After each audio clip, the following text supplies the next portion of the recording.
سب سے اولا و اعلیٰ ہمارا نبی، اپنے مولا کا پیارا ہمارا نبی،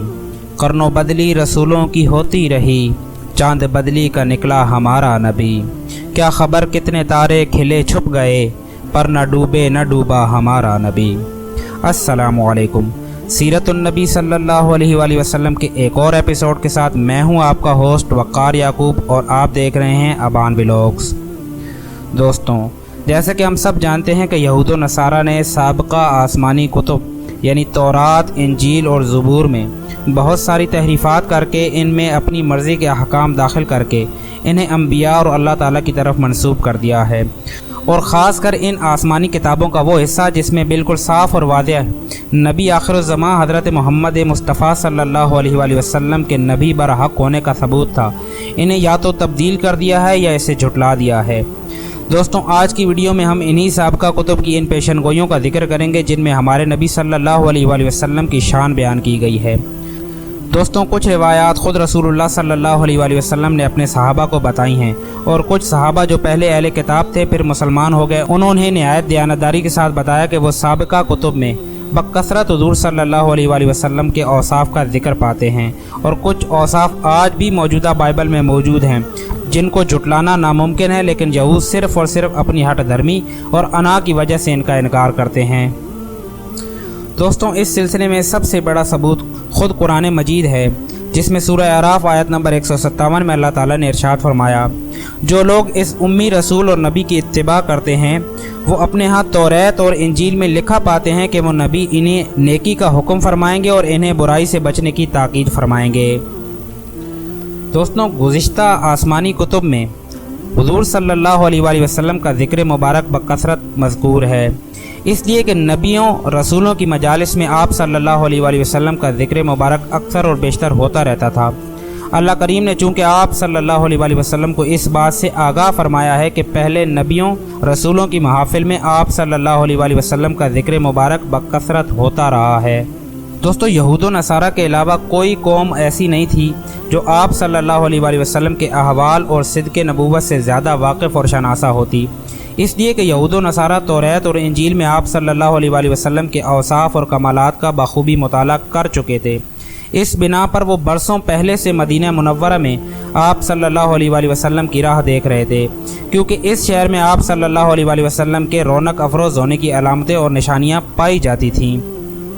دوستوں، یہی وہ یہود و نصارہ تھے جب ان کے مخالفین ان کے ساتھ جنگ کرتے تو یہ لوگ مصطفیٰ کریم صلی اللہ علیہ وآلہ وسلم کے بعثت کا واسطہ دے کر فتح اور نصرت کے طلبگار ہوتے اور کہتے، اب وہ وقت آیا ہی چاہتا ہے کہ جب ہم نبی آخر الزماں کے سایہ رحمت اور عافیت میں تم پر غلبہ حاصل کریں گے۔ حتیٰ کہ ان کے آباء و اجداد مرنے سے پہلے اپنی اولادوں کے نام وصیت نامے چھوڑ جاتے اور انہیں تاکید کرتے تھے کہ نبی آخر الزماں صلی اللہ علیہ وآلہ وسلم کی بارگاہ میں ہمارا سلام عرض کرنا اور عرض کرنا کہ یا رسول اللہ، ہم آپ کی راہ دیکھتے ہوئے اپنی جانیں ہار چلے ہیں اور اس جہاں سے آپ کی محبت میں ایمان کے ساتھ گئے ہیں، کیونکہ قرآن مجید میں اللہ تعالیٰ نے ارشاد فرمایا سورہ انعام آیت نمبر 20 میں، یعرفونہ کما یعرفون ابناءہم، یعنی یہود و نصارہ تو آپ کو ایسے جانتے پہچانتے ہیں جیسے وہ اپنے بیٹوں کو جانتے پہچانتے ہیں، یعنی یہ کافر تو آپ صلی اللہ علیہ وآلہ وسلم کو بڑی اچھی طرح سے جانتے پہچانتے ہیں، لیکن جب آپ صلی اللہ علیہ وآلہ وسلم کا ظہور ہوا اور آپ نے اعلان نبوت فرمایا تو ان کی ازلی شقاوت لوٹ آئی اور حسد اور دشمنی سے آپ کو جھٹلانے لگ گئے۔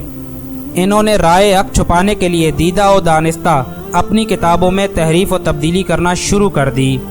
دنیا کی محبت اور حکمرانی کی بھوک نے ان نے ذلت و شقاوت اور خسران کی پستیوں میں گرا دیا۔ ان کی ان گھٹیا حرکتوں یعنی آسمانی کتب میں تحریف اور تبدیلی کے باوجود ہمارے پیارے نبی حضرت محمد مصطفیٰ صلی اللہ علیہ وآلہ وسلم کی نبوت اور رسالت کے دلائل اور آپ صلی اللہ علیہ وآلہ وسلم کی شریعت مبارکہ کی نشانیاں ان کتابوں میں آج بھی روز روشن کی طرح جگمگا رہی ہیں۔